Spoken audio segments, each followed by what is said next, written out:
Most men do not need more information. They simply need better systems. This channel exists to help men get unstuck through identity and structure. On Thursdays, we shape the man through spiritual formation. And on Tuesdays, we build the system that, if applied, will give you the tools that you need to be war ready. Today, I'm giving you a daily framework to help govern your life. So let's get to work.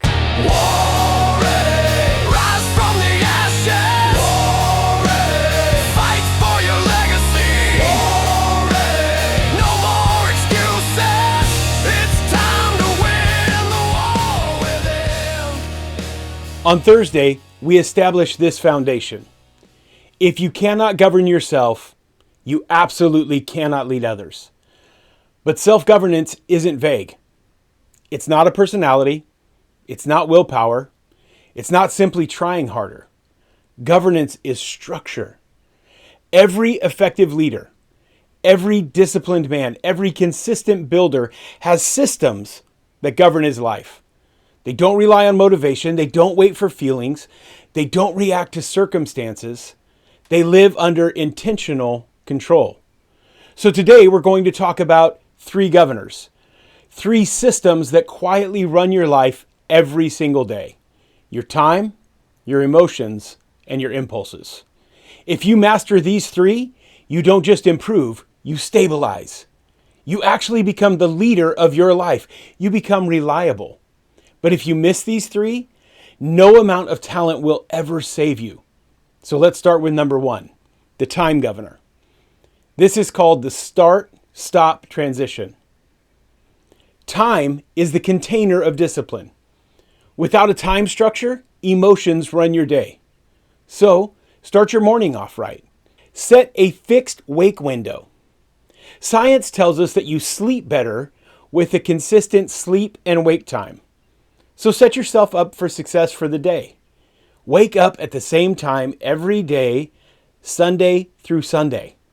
Not just Monday through Friday, and then mess yourself up over the weekend. Get up at the same time every day, which means go to bed at the same time every night. And then first thing when you wake up, have a pattern, have a routine, get some wins early in the morning.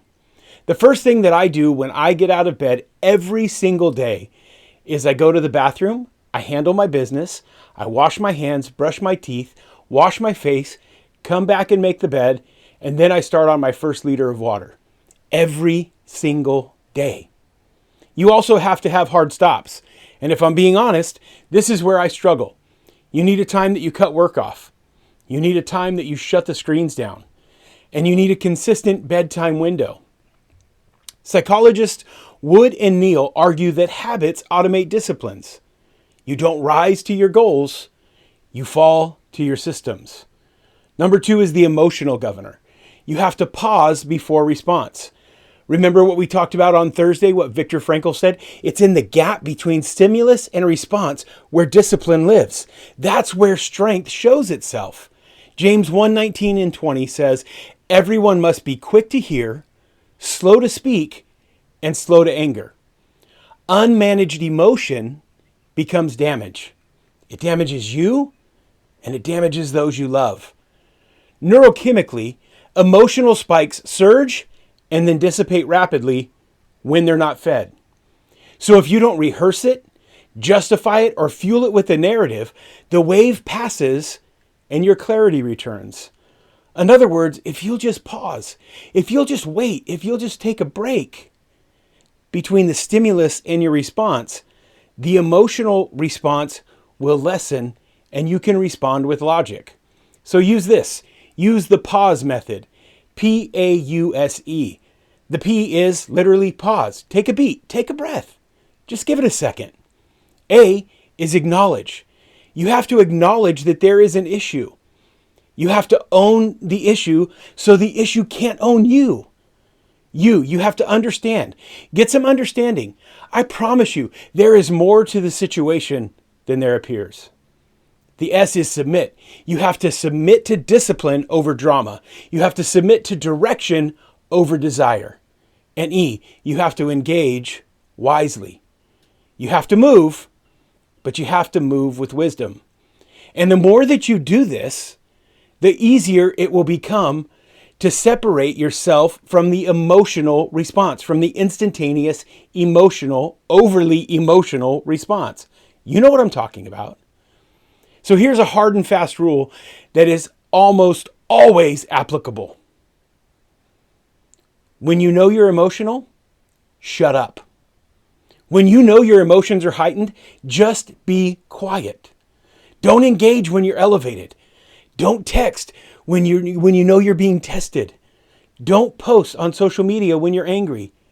And no decisions while you're being reactive. Number 3 is the impulse governor. Delay gratification. Walter Michel's marshmallow experiment showed us that delayed gratification predicts long-term outcomes. In the study, young children were given a choice. Eat 1 marshmallow now, or wait a few minutes and you can get 2. Research followed these kids for years, and they found that the children who could delay gratification, the ones that waited, tended to show better long-term outcomes in areas like academic performance, emotional regulation, stress management, and overall life stability. In other words, when you can delay gratification, your life as a whole becomes more stable. And the point isn't willpower alone. The successful kids used strategies. They looked away. They distracted themselves. They reframed the rewards. They managed their emotion, which is actually just self-leadership. Delayed gratification isn't just talent. It's trained restraint. And trained restraint predicts your life's trajectory. A good rule of thumb is the 10-minute delay.